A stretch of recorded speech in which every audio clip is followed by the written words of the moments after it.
Hi, I'm Jay Fallon. Thanks for listening. So I'm going to read through this story, and I'm going to, at the end of that, then I'm going to give some points how I think police have failed this young male and the family, and also what I believe the family should actually be complaining about, the things that they should be looking for. Stick with me.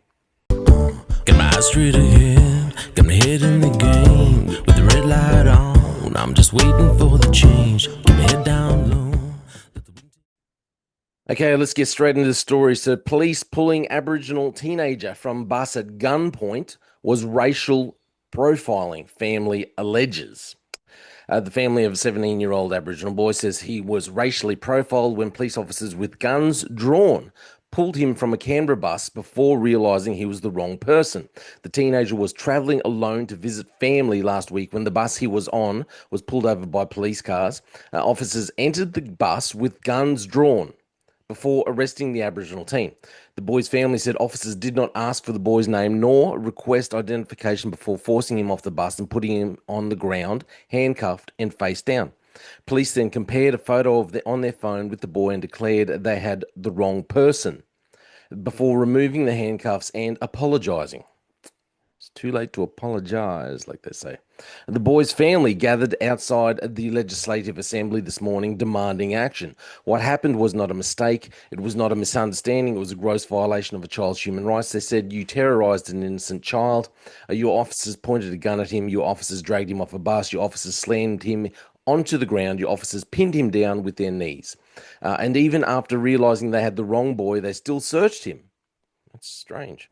A terrified child who kept saying, I didn't do anything. This is not policing, this is abuse. I would agree. They said the teenager was now scared to leave the house and refused to catch the bus. He is a child who needed care, protection, and understanding, not guns, force, and terror, they said. This trauma will not disappear. The family said they were heartbroken by the incident but determined for change. We are here because we want answers, we want accountability, and we want real, immediate change to ensure no other First Nations child is ever treated like this again, they said. We expect we expect honesty, we expect transparency, we expect action, not promises. The family asked to see the body-worn camera footage of the incident and funding for trauma counselling. They also requested that the officers be stood down while a full investigation into their conduct was undertaken. They want a formal acknowledgement of the racial profiling of police and an apology to the young person and their family. The police, this subheading says, we apologise, police. ACT Policing Chief Police Officer Scott Lee said the arresting officer apologised to the boy and removed the handcuffs at the scene. I want to make an apology to the young person for the misidentification and the trauma it has caused this young person, his family, and the broader community. But he said he also stood by. He stood by the actions of the officer. Okay. I am aware of calls for the ACT policing members involved to be stood down, Deputy Commissioner Lee said. I want to be clear that I have reviewed the body-worn camera of this matter from the bus, and based on that and the briefings I have received, I support the actions of the members. He said police officers were responding to reports of an aggravated burglary at Westfield Woden, 3 attempted carjackings, a woman with lacerations, and another person who had been thrown from a car. Police said that information was received by officers that a young person matching the physical and clothing description of the alleged offender was on a bus. Deputy Commissioner Lee said the boy was arrested after police officers stopped and entered the bus. The boy didn't resist. That's important. He didn't resist. So we had a police officer enter through the front door of the bus, spoke to the bus driver.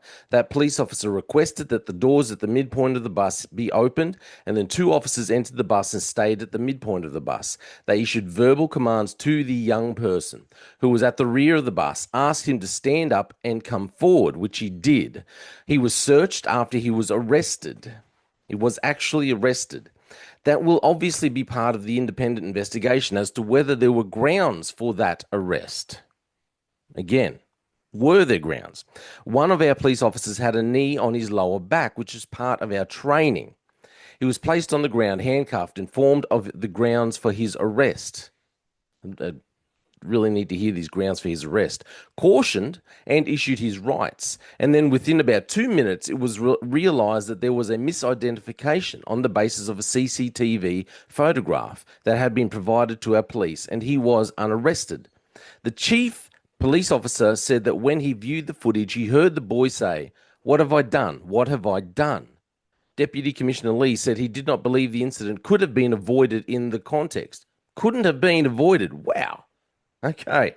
He said he was not ruling out allowing the boy's family to view the footage of the incident. In terms of institutional racism, I don't believe we have institutional racism, but we have been on the record that we are committed to improving the arrangements, training, processes, and systems, he said.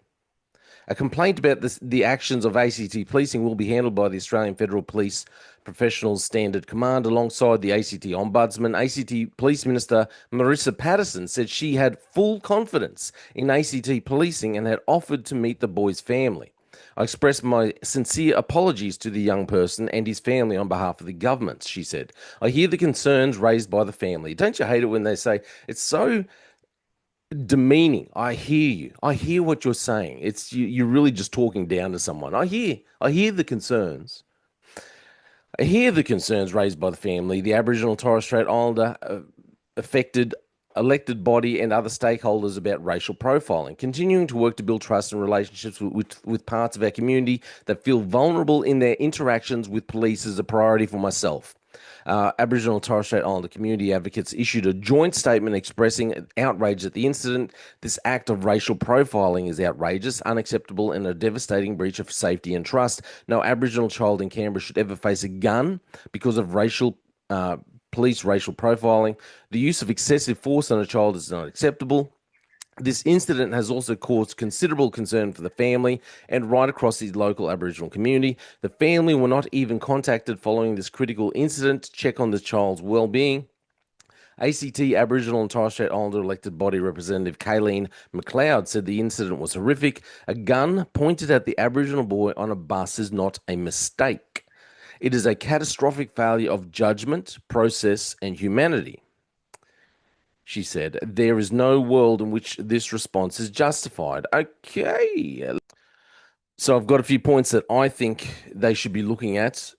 First thing I would say to the family and to these other people talking about racism and racial profiling, I personally think if this was me, I'd be furious if this happened to my kid when he was young. But if this was me, I'd forget the claims of racism. Okay, it's too difficult to really prove the intent. Was it actually? You could have a look at the call that was made, the initial reports, and see, okay, this is the person, and if there was even a vague similarity, they'll be able to defend it.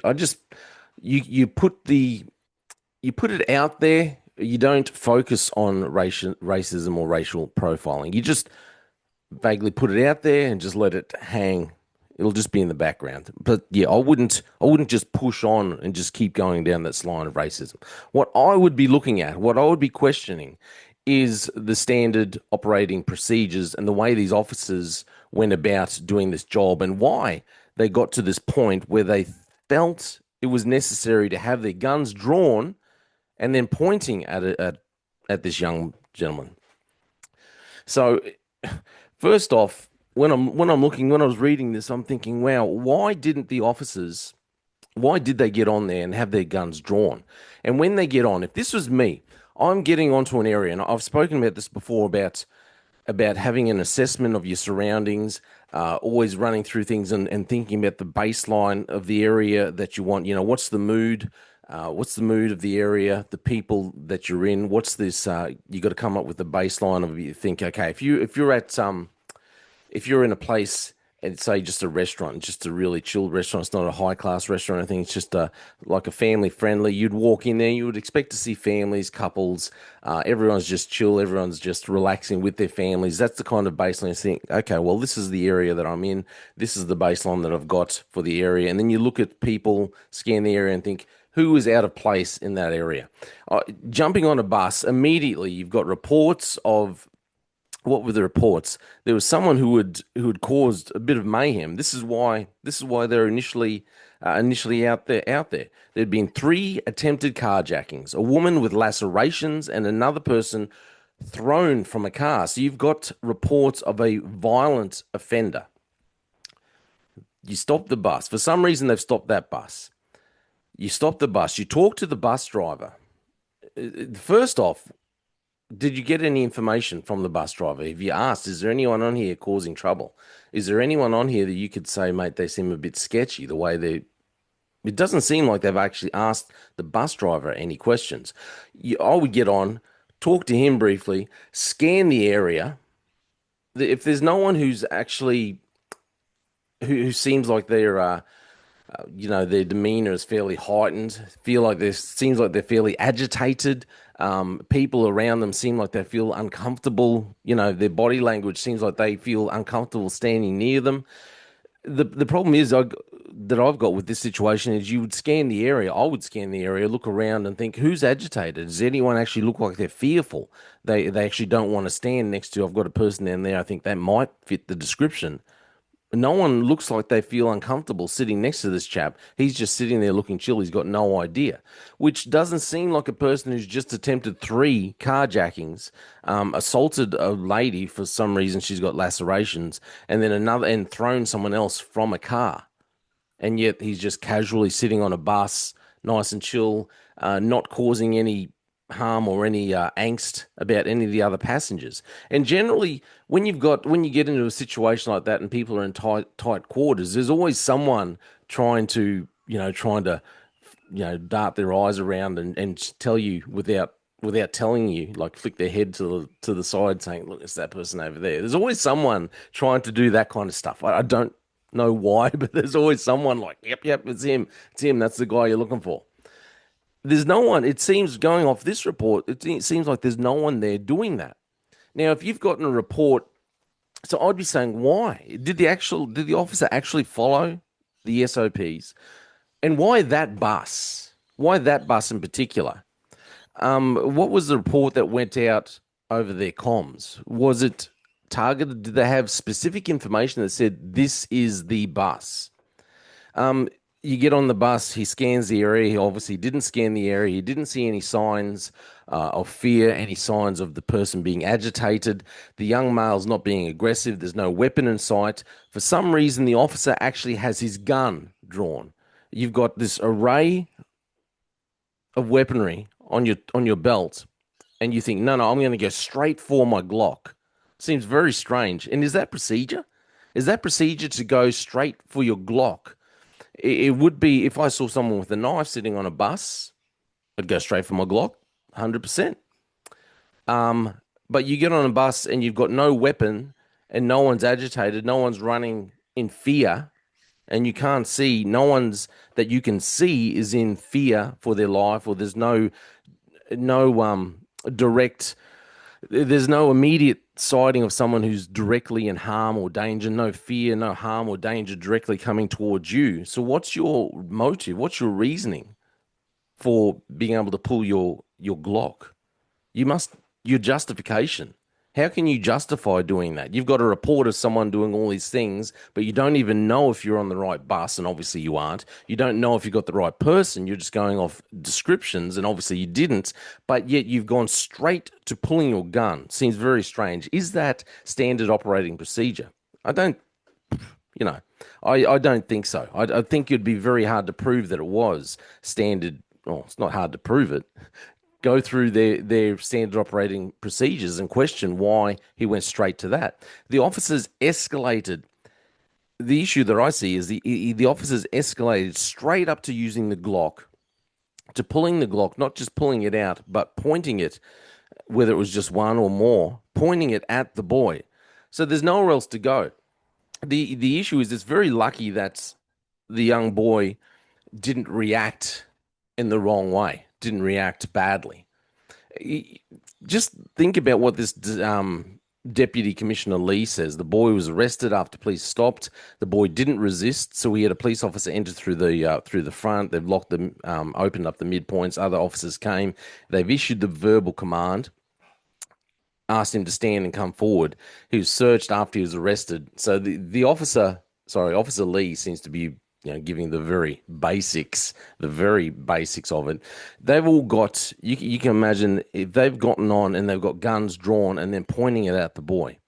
There's nowhere else to go. They've escalated straight up to pointing a gun. So if he reacts badly, let's just say something else has already happened in his own personal life, and he's just like, what the heck is going on? No understanding. He reacts badly. He makes a sudden move that they don't like. He gets shot and killed. There's no way this officer Lee, this commissioned officer Lee, is going to be sitting there going, "Oh yeah, yeah, no, our officers did everything right by the book." I mean, the fact that they've shot and killed the wrong boy, and they're on the wrong bus, and the boy doesn't even really fit the actual description of the person we're looking for. But no, you can't stand up and stand by, say you're standing by all the actions that these officers took, and yet everything about the outcome was wrong. Wrong bus, wrong person, no weapons. You escalate straight up to using your Glock. You, but that's what he's done. He's only able to do that because the boy, thank goodness, didn't react in an unruly manner or anything that escalated. So the boy's the only one that's actually probably able to think clearly. He doesn't escalate it. He doesn't react badly, and so luckily for him, the officers don't shoot him. Now you've got to also ask. So no weapons, no signs of distress. There's no evidence that this was the person of interest. However, he was arrested. So what was he actually arrested for? Was he arrested because they are investigating an indictable offence and they wanted to talk with him, they want to question him in their investigation of an indictable offence, or did they actually arrest him for these offences of carjacking or trying to carjack, assaulting a lady, assaulting some other person? Did they actually arrest him for those things?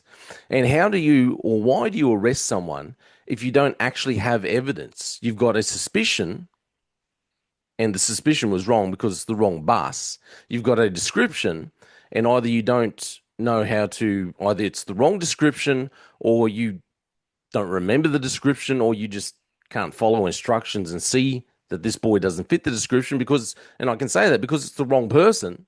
So either you can't follow instructions or the wrong instructions were given, the wrong directions were given. But either way, you obviously don't have enough evidence to arrest because it's not the right person, not the right bus, not the right. So you've gone in and arrested. What was he actually arrested for? Was he arrested for that offense? And if he was, then can't we then question whether it was an unlawful arrest? Because if you go in and arrest him for, for the assault and for the attempted carjacking and all those things, without having any evidence that it's actually that person, and all the evidence that you think you had led you to the wrong place anyway, wrong place, wrong boy, isn't it the officer's fault? And that's a wrongful arrest, unlawful arrest. And last time, I mean, I know I was only in the police for 12 years, but last time I looked, you actually needed actual evidence before arresting someone. Evidence usually, it used to be that when you wanted to arrest someone, you needed to actually have evidence. You shouldn't just be going out there having vague descriptions and just arresting whoever you wanted, arresting them, then questioning them, then realizing you got the wrong person after you've taken them off at gunpoint, and then saying, "Oh, very sorry. Here's my heartfelt, pathetic apology. Overlook the fact that I had my gun pointed at you on my knee and your back. My bad. Just go on your way and forget about this." No, no. So, what else did I write down? So you should be asking for the description that was sent out over the comms, not just, I mean, this officer Lee said he's considering whether the family can see the footage. I think the government, whoever, the people investigating should be allowing it to come out, should be allowing the public to see. This is the thing. Police always hide. They always say, no, no, we stand by the officers. There's nothing wrong. We stand by the actions that the officers take. Oh, but we can't let anyone actually see the footage because they know that if they see the footage, even out, they see the footage and people are going to be like, "Oh, public perception." As the good doctor once said to me, "Perception is everything, Jay. Perception is everything." Um, so this is the issue.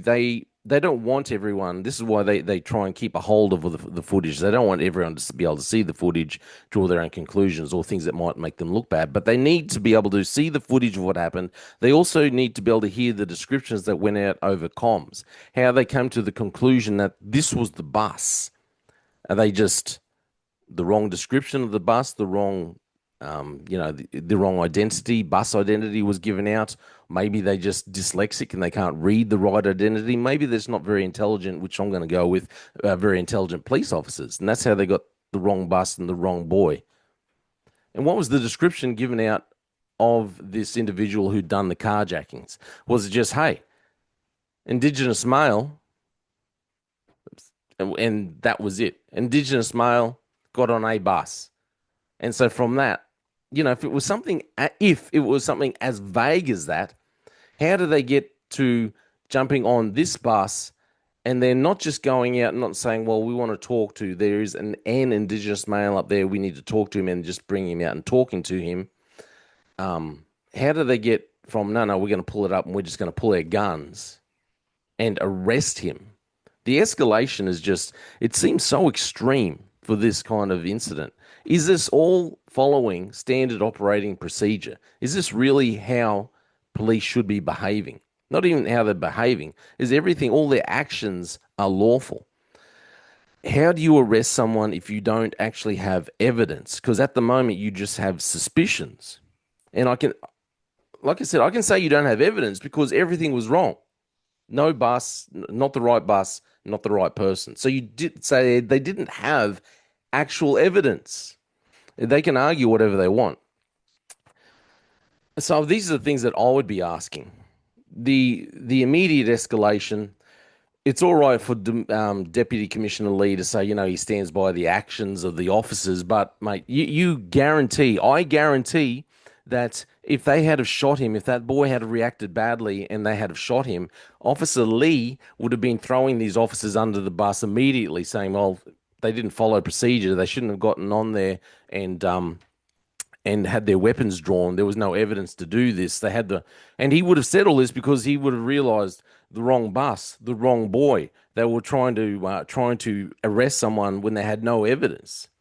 So he's only saying all this because it all worked out because the boy reacted appropriately, and the officers miraculously didn't pull the trigger. The other thing you need to be thinking about this, the police need to be thinking about. These chaps have gotten on there and they've gone straight to pulling their weapon, their Glock. I would be very, if I was the OIC of their commanding officer, I'd be very cautious about having these chaps on my squad in my area working under me because if they're the kind of people, whether it was one or the two police or however many it was, but if these police officers are the kind of people that will not have any substantial evidence, all they've got is a report, vague report, vague descriptions. They're just going on some vague descriptions, not even accurate descriptions, accurate reports, and they immediately go and point their gun. They immediately draw their gun and then point it. Not even, I could understand, and I think you could maybe justify if you got it in position one. I could maybe understand. I think that's easy to justify. Position one, you wouldn't even talk about it. You could maybe justify it if you had it in the Sewell position.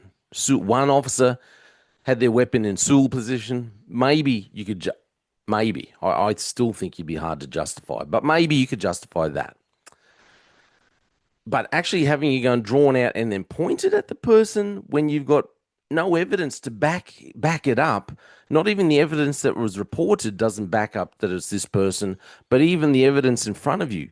There's no distress. There's no one else in distress. The boy isn't reacting like he's some criminal. The boy, does he actually fit the description? and then you still have your gun pointed.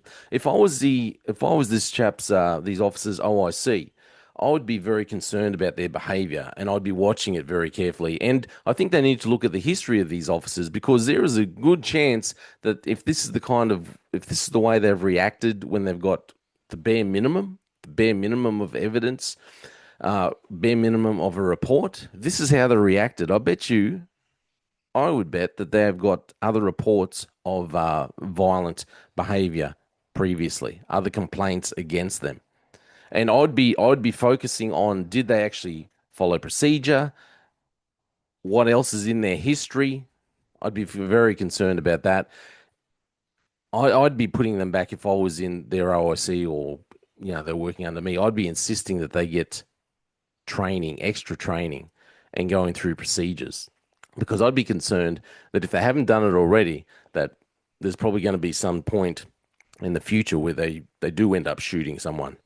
These are the kind of persons that I remember seeing people, sitting in the squad room or whatever, and they're doing their was it the tap rack and reload procedures and all that kind of thing.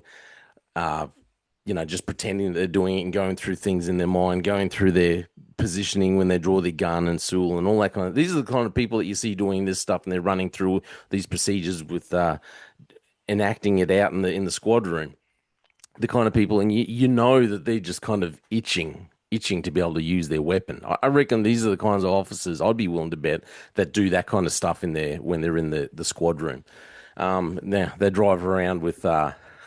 They drive around with in their minds they've got SWAT music going on in the background and bad boys going on the radio singing to themselves.